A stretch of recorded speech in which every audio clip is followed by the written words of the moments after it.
Anuário do Ceará 2022-2023. Patrocínio: Assembleia Legislativa do Estado do Ceará, Prefeitura de Fortaleza, SESI, SENAI e FIEC. Apoio: Governo do Ceará. Avançando juntos, o trabalho não para. Promoção: O Povo. Realização: Fundação Demócrito Rocha.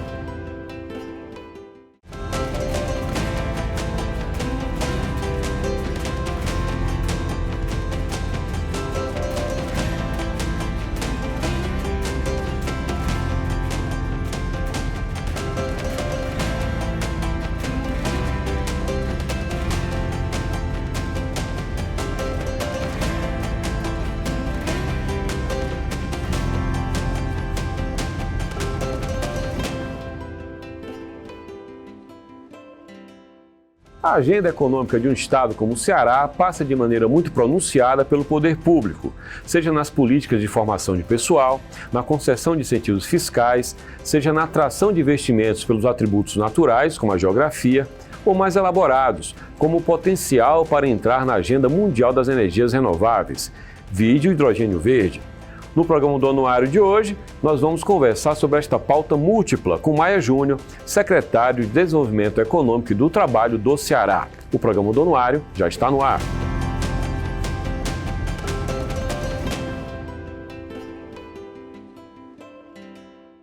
Durante muitos anos, o Ceará levava ao mercado dois atributos: mão de obra barata e incentivo fiscal. Era a década de 90 do século passado. De lá para cá, muitas empresas vieram e ficaram, oferecendo empregos em larga medida no interior do estado. Mas a realidade econômica do Ceará e do país também pedem mais, muito mais. Os empregos chão de fábrica ainda são importantes, mas o Ceará mira em uma camada a mais. Busca atividades econômicas com maior tecnologia e maiores salários.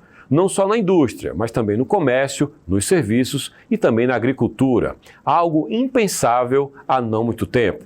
Em todos, o mesmo desafio para quem governa: reduzir a pobreza. No programa de hoje, vamos conversar com Maia Júnior, secretário de Desenvolvimento Econômico do Ceará. Maia, muito obrigado por você ter vindo. Como eu disse na abertura, o Ceará vem de uma década de 90, começou mais ou menos ali nos anos 90 do século passado, a atrair empresa com mão de obra barata e incentivo fiscal. O que é que mudou concretamente? O que é que a gente tem à mão hoje além disso? Josélio, a gente já conversou bastante, né, sobre essa transição que o Ceará está buscando para estabelecer uma política econômica, como você colocou, onde os paradigmas que fizeram a industrialização do Ceará possam ser mudados, né, com garantias de avanços, não só de novas tecnologias, de inovação, de conhecimento, de salários de maior valor agregado e produtividade, né? Isso é a transformação que nós estamos, a partir da estruturação da Secretaria, propondo para o Estado, sem desmerecer, sem procurar ter seletividade com as economias existentes, procurando retrofitar essas economias existentes. Aí aqui eu dou um corte, né, para que o público possa entender melhor. Nós continuamos avançando com a indústria têxtil e de calçados, que faz parte dessa sua colocação anterior da economia do Ceará, né? Nós estamos avançando com a estrutura de políticas no turismo, e também o Ceará já tinha uma inserção aí no turismo e que tem que ir sendo aprimorado. A agricultura do Ceará, que está mudando completamente de paradigma, né? Então, esses vetores, essas atividades, esses clusters econômicos, como queiram, eles estão sendo trabalhados para que eles possam acompanhar as transformações que estão havendo no mundo. Por exemplo, agora, recentemente, nós fomos a Portugal, eu foquei muito em duas economias velhas, né, e duas economias novas, né? Uma delas, a indústria têxtil. Nós vimos que não adianta continuar com esse chororô de que o culpado é a China. Insistir nisso, nós não temos competitividade, isso aqui é fato, nenhum mundo, em lugar nenhum teve, para combater a economia da China na área de têxteis e calçados, né? Levei esse grupo a Portugal. Como é que eles venceram isso? Saindo do nicho de produção do mercado que os chineses ocupam muito bem, que é o de baixo valor de consumo, né? E Portugal e a Espanha também, né, fizeram uma retrofitagem e foram para a indústria de luxo. Eles hoje, Portugal e Espanha, são os dois grandes produtores, tanto de calçado como de têxtil, da indústria de luxo. Houve um avanço de conhecimento, uma distância muito grande, né? Eles buscaram, através de conhecimento, esse marketing, né? Eles deixaram claro para nós que o design ainda continua dominante, França e Itália, né? Mas a produção ganhou outro rumo, né? E ganhou rumo em cima dessas políticas de inovação e tecnologia, sobretudo a digitalização. Entrei em várias indústrias portuguesas, parece um escritório de um call center, né? As pessoas ali fazendo uso de tecnologias para vender, né? E fazendo uso de tecnologias para entregar esses produtos, como também de muita tecnologia na produção, porque as empresas assumiram um papel de receber o design da indústria de alto luxo, produzir e distribuir essa venda no mercado de alto luxo. Com isso, as empresas portuguesas voltaram a crescer, voltaram a ter margem suficiente para brigar nesse mercado, diferentemente do que estava acontecendo com a China. O Ceará, se quiser se reposicionar nesse setor, terá que fazer isso, né? Um outro ponto, que é o movimento novo, né? O movimento novo busca uma agricultura altamente competitiva. O Ceará hoje avançou bastante. Eu sempre coloco, né, um paradigma, né? Eu gosto muito de analisar momentos, né? Há 30 anos, na história do Ceará, nós produzimos só milho e feijão verde. Uma agricultura de subsistência, né, e que criou essa pobreza enorme que nós temos hoje na zona rural. Hoje, o Ceará tem 25 culturas diferentes, né, de fruticultura, avança na área de lácteos com a pecuária, uma pecuária leiteira, avança na economia do mar, se tornando o principal exportador de atum, camarão e lagosta, né, avança na floricultura. E isso tudo hoje tem demanda no mercado internacional. O que a gente precisa é que essas empresas que estão aqui, além de ganhar escala, ganhar produtividade, fazer uma inserção de exportação desses produtos, né? É preciso que a gente leve a novos mercados esses produtos.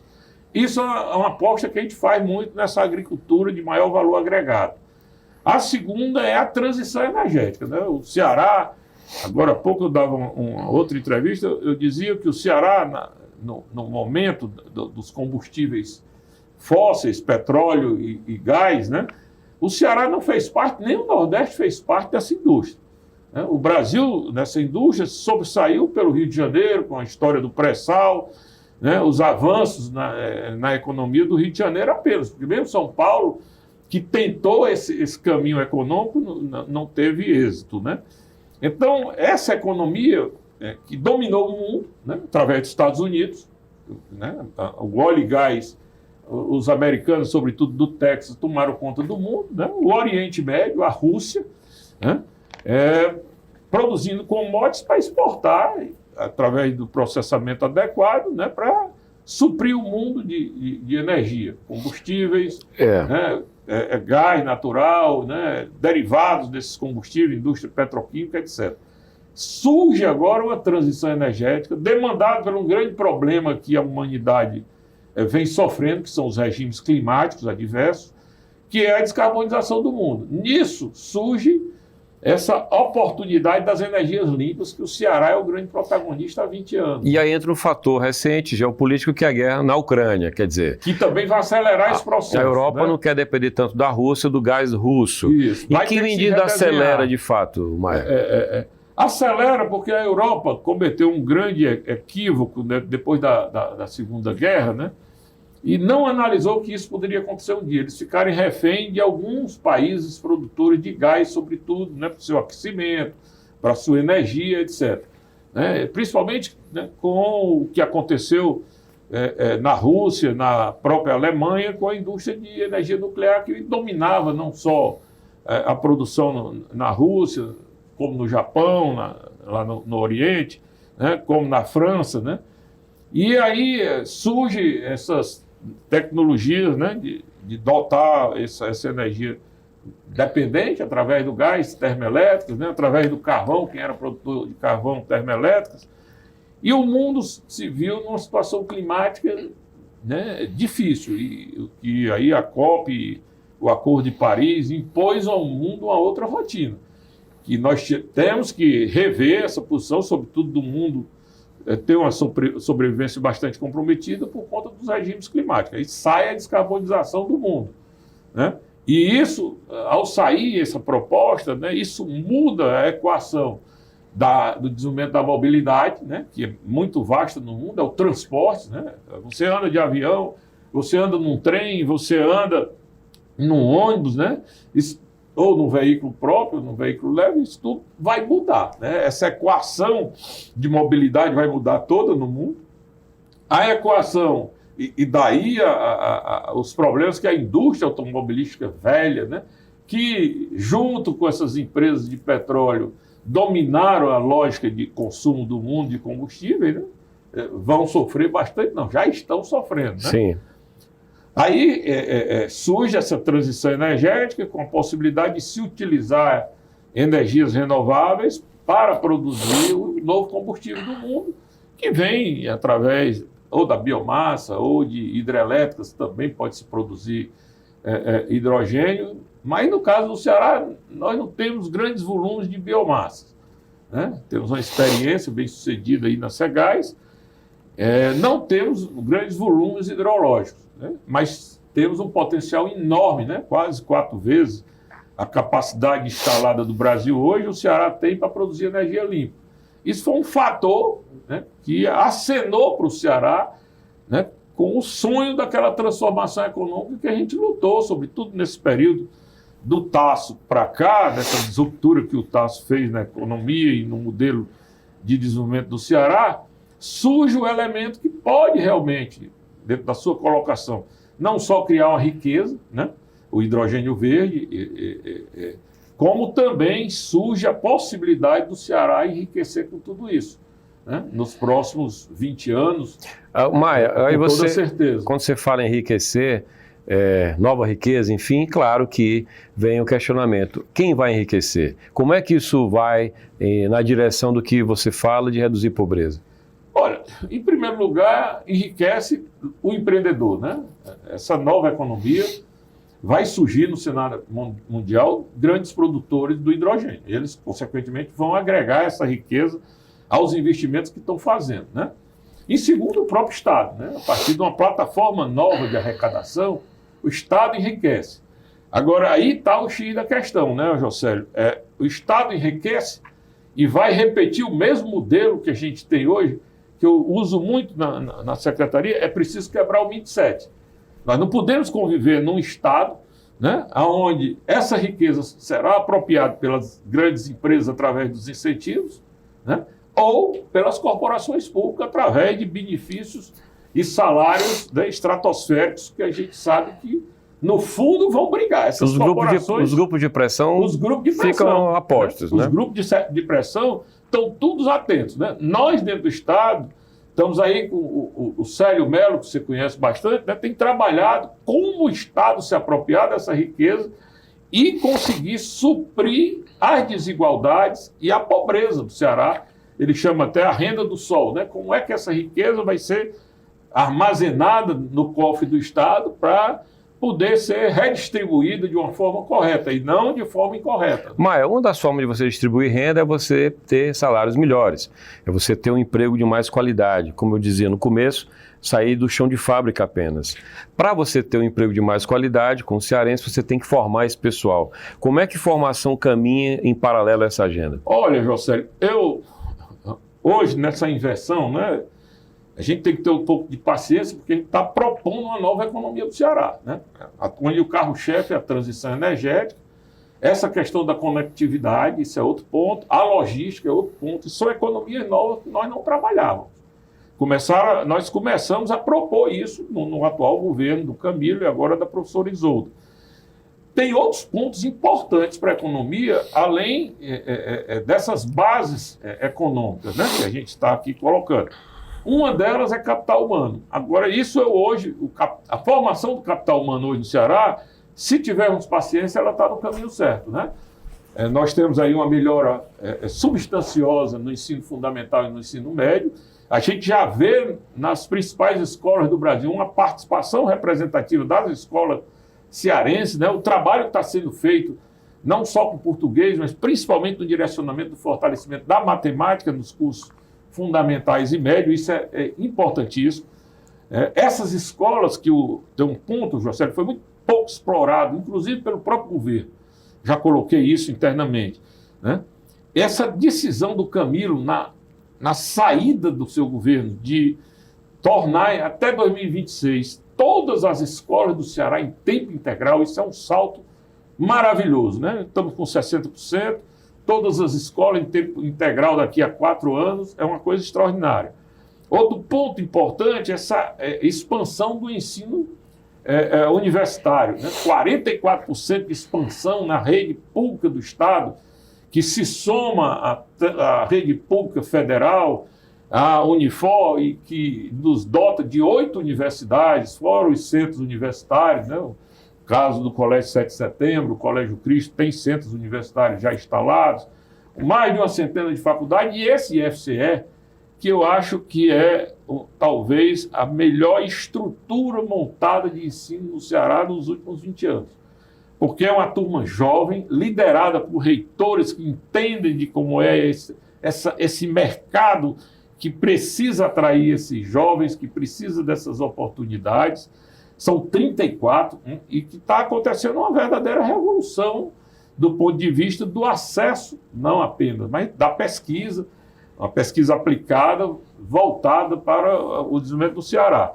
Então, essa rede tecnológica, né, que se soma a 131 escolas profissionalizantes, que se soma ao Sistema S, que são escolas importantes, o trabalho que o Paulo André está fazendo lá no Senai, na FIEC, né, é extraordinário esse trabalho que ele está fazendo na área de energia, na área de hidrogênio, fez na pandemia, né, com o surgimento do ELMO, né, cientificamente desenvolvido pelo governo, as universidades e a FIEC.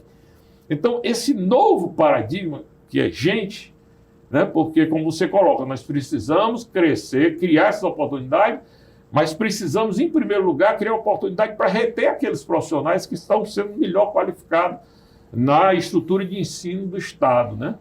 E, se possível, atrair aqueles que foram para São Paulo ou para o exterior, também verem que tem a oportunidade de serem remunerados e voltar para o Ceará. Isso é um ponto importante. Outro ponto importante, eu acho que precisa melhorar o acesso ao crédito, precisa ser repensado o Banco do Nordeste, o BNB, nós temos tido conversas procurando mostrar o foco de crédito, como eles precisavam tratar o crédito aqui no Nordeste, sobretudo. Eu tenho tratado em favor do Ceará isso, tenho tido várias reuniões desenhando como eles poderiam focar o crédito que tem, que eu acho que é suficiente, com os programas de incentivos federais, né, na Sudene, na Sudan, no próprio Banco do Nordeste, no próprio BNDES, né? Isso pode se tornar mais ativo. E o outro que eu estou trabalhando ainda com a compreensão baixa do empresário, que é a iniciação internacional.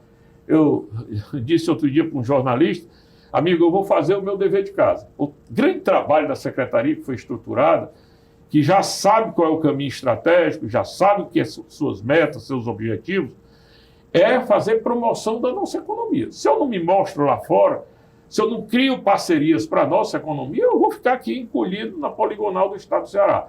E a gente precisa não só ser um grande produtor, aonde nós temos expertise para o mercado brasileiro, como para o mercado.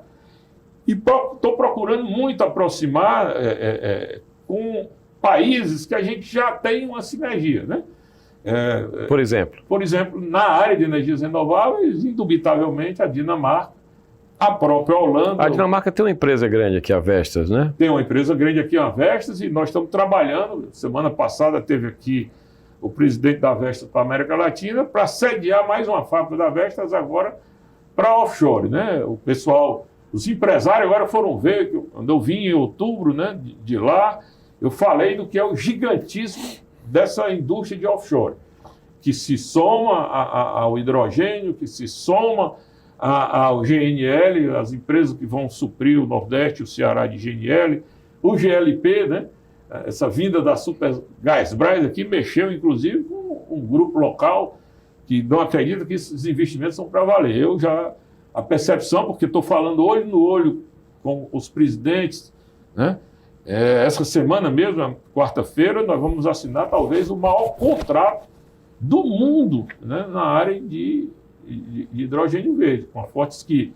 Já são os pré-contratos, quer dizer, já estão pulando na escada mais alguns degraus, né? Ainda além do protocolo de intenção, do memorando. Depois do protocolo de intenção, eles agora estão assinando os pré-contratos, reservando área, pagando por essas áreas no PECEM. Já tem vários deles, né, finalizado esse processo. Eu acho que essa política é irreversível, Josélio. E essas minhas viagens atestam que a estratégia estava correta. Que o Ceará tinha que sair da economia do calçado e da confecção, a economia da moda, de baixíssima intensidade de salários e alta intensidade de mão de obra, né? Para uma economia que utiliza mais mão de obra, menos mão de obra devido à tecnologia, mas paga salários bem melhores. Para você ter uma ideia, outro dia eu recebo um telefonema de um empresário aqui, de um lugar que é pleno emprego. Horizonte Pacajus hoje é pleno emprego. E com uma migração interessante naqueles municípios da região. Todos aqueles municípios, Quixadá, Xeramobim, Ibicuitinga, tudo migrando para morar entre Horizonte e Pacajus, né? Aí um empresário de lá me liga e diz: olha, rapaz, eu queria sua interferência porque a Aeres está pagando 2 vezes o que eu pago aqui, está tirando minha mão de obra. Levando para o PECEM. No PECEM, né? Pagando 3.500, eles pagam na base um salário de carteira assinada no Ceará e na base de R$ 1.732, R$ 38 reais. Ora, diga, é tudo que eu quero, amigo. Eu não faço um pedido desse a ninguém. Eu gostaria que toda a mão de obra do Estado do Ceará, de uma hora para outra, passasse a ganhar mais. Por quê? Porque é um elemento que hoje nós não temos, José, na economia, que é o consumo. Sim. O investimento público vai bem, o investimento privado vai bem, mas o consumo é muito baixo, porque os salários são muito baixos, sem levar em consideração que a nossa PEA, nós temos metade dessa PEA fora do mercado de trabalho, né? Eu estou falando de 3,5 milhões de pessoas, não estou nem falando dos desalentados, Sim. que estão dentro da economicamente ativa, nem dos desempregados, né? Que hoje no Ceará bate a porta de 419 mil pessoas desempregadas. Mas com relação a essa agenda toda, assim, está falando aqui de melhorar salário, uma nova, digamos, novos ramos de exploração da economia. Onde é que entra a iniciativa privada nisso? Em que medida ela espera que o governo defina essa agenda? A gente vai ficar nisso até quando? Até onde vai esse papel do Estado? Rosélio, eu dei uma declaração até essa semana, né? Exatamente que eles não podem esperar pelo governo, né? Com esses cenários que estão se desenhando, né? Os grandes grupos econômicos do Ceará, eles precisam se reposicionar. Deixar de estar abraçados constantemente com a lógica de mais de 50 anos atrás, que é o incentivo, como você colocou no início, do Estado, né? E a mão de obra barata, ou as dívidas sem pagar do BNB. Né? Nós precisamos ter um sistema de crédito que o dinheiro retorne, né? Para que isso seja retroalimentado e volte para o fluxo de caixa das empresas, seja para o fluxo de caixa, seja para os investimentos, né? A mesma coisa é o incentivo. Nós temos que distribuir esse incentivo de uma forma mais uniforme, sobretudo nas pequenas e microempresas, né? A economia do mundo agora, a gente vê a China com 90% da sua economia em cima de pequenas e microempresas. A gente vê os Estados Unidos na mesma direção, a Europa na mesma direção. E aqui no Brasil é 98% a presença quantitativa das microempresas. Mas quando você vai para o volume de contribuição na arrecadação do Estado, isso é pífio, né? Quando você vai para a melhoria dos salários, isso é pífio, né? Porque são empresas que não têm competitividade, mas a economia é feita por eles. Esse é outro direcionamento importante da nossa economia, né? Não é só fazer uma transição de negócio capaz de formar uma riqueza, mas olhar para os pequenos negócios, né? Olhar para aqueles mais vulneráveis como empreendedores. Está aí o maior sucesso né? Já vamos completar agora, até o final do mês, quase 100 milhões aplicados no microcrédito do Ceará. Já temos uma carteira de mais de 30 mil beneficiados. Essa carteira tem um valor enorme no mercado, né? E isso pode crescer, o Estado pode chegar aí breve a 100, 200 mil mutuários no sistema de crédito para os mais vulneráveis. E engraçado, né? Pagam, a inadimplência é 1,8%. O pobre paga, temos que acreditar muito no pobre, olhar para ele um pouco, porque ele também pode ser um grande empreendedor de pequenos negócios que vai garantir a ele a sobrevivência, né? Sobretudo num estado onde a gente sabe, né, que o analfabetismo foi uma chaga durante muitos anos. Essas pessoas hoje estão velhas, mas os filhos não são necessariamente aqueles que têm que ser sacrificados nesse processo. Pelo contrário, a gente tem que olhar para esses filhos de pessoas que não tiveram chance no passado, mas que podem ter chance no atual momento. Eu digo muito, Josélio, que o Ceará tem uma economia que poucos estão enxergando. Não só nessa transição, mas no crescimento do agronegócio no interior do estado. É uma coisa relevante hoje.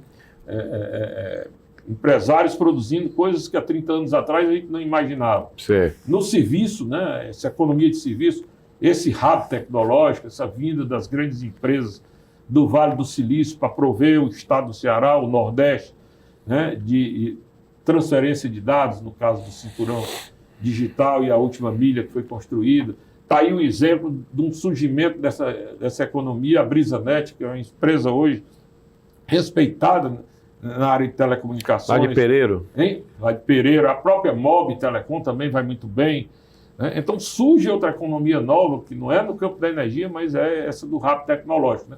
A vinda da Amazon para o Ceará, a AWS, né? Quer dizer, hoje o Ceará está na era da nuvem, né? A coisa mais moderna que está acontecendo no mercado americano. Mas qual a capacidade de um Estado, né, um Estado subnacional, conseguir tocar uma agenda econômica, uma agenda de desenvolvimento, versus uma agenda nacional que a gente sabe que é tão errática?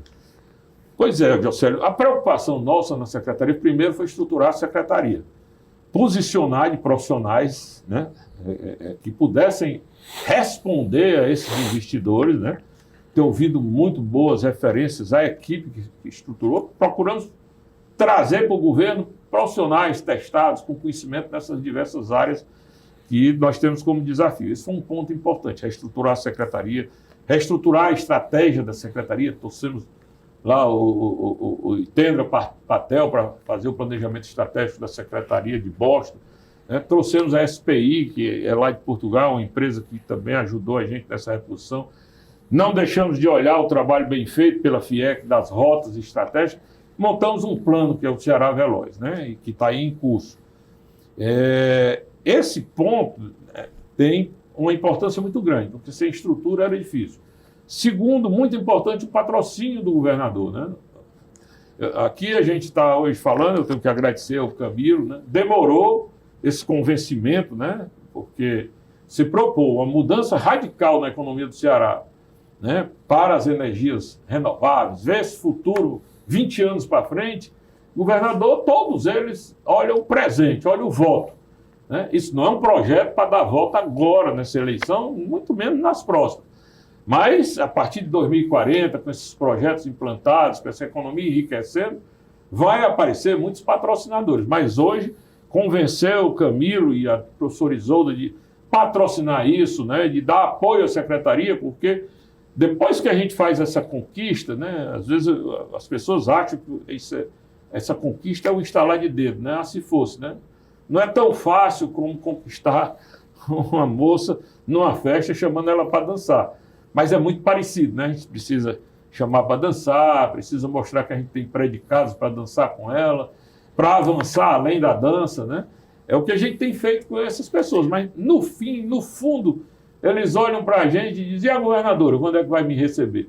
Eu quero olhar nos olhos dela. Se isso que você, como secretário, está aqui afirmando, é garantia também do governo. Claro. Né? Isso é muito importante, esse papel do governador. E o Camilo ajudou muito, como a professora Isolda está ajudando demais. A gente tem muito pouco tempo, está acabando o tempo, mas eu queria rapidamente que você comentasse o seguinte: planejamento. O Ceará, eu lembro de memória dos Plamegs do Vigílio Távora nos anos 70 do século passado. Eu vi nos livros, era criancinha. Mas o fato é que o Ceará voltou a falar em planejamento com o Ceará 2050. Em que medida a gente tem isso como política de Estado e não de governo? O que é que garante que o próximo governo vai dar continuidade a tudo isso? Bem, o que garante, né? Eu tenho um secretário, que eu vou evitar o nome, né? No dia que eu deixei a CEPLAG para ir para o desenvolvimento econômico, ele me questionou porque, segundo ele, eu amarrei o Estado todinho em leis e em decretos do que eu tinha proposto na reforma de Estado, né? Aí eu disse, olha, eu fiz isso de propósito, para que os que vêm depois e querem desmontar o que alguém fez, se obriguem a ir lá na Assembleia e dizer que quer refazer uma lei. Né? Quando desfaz, mostra que o compromisso seguinte, não que eu tenha verdade, né? Mas isso que você coloca, o Célio deu uma contribuição aí na reta final fundamental. Hoje é lei, né? É uma política de Estado, o governador inclusive lançou essa política junto com ex-governadores, porque é um planejamento de longo prazo que a gente precisa seguir e a gente precisa avaliar, monitorar e aperfeiçoar, né? É um planejamento de 30 anos, né? Nós não podemos viver a agonia do curtíssimo prazo. O governo não é ação de curtíssimo prazo. Então, essa materialização em lei vai obrigar aí aqui os secretários, não só de planejamento e gestão, a quem cabe o planejamento do Estado, mas de outras áreas, seguir esse plano, que é importantíssimo, que é o planejamento. A outra coisa que eu fecharia bem é a gestão. A implantação tem que ter a mesma dose de dedicação dentro do governo ao planejamento, tem que ter na implantação, porque é implantada é que vem as mudanças, né? Obrigado, secretário. O nosso programa fica por aqui. O Anuário do Ceará, na sua edição impressa, você adquire em bancas, livrarias e na sede do Povo, na Guanambi 282. Você também pode acessar o anuário na internet, gratuitamente, no anuariodoceará.com.br. Você também pode acompanhar o anuário nas redes sociais, pelo Instagram, Anuário do Ceará, e no Twitter, Anuário do CE ou Anuário Doce. E ainda, os nossos episódios aqui da TV e também do YouTube, você ouve no formato podcast na sua plataforma preferida. Até mais!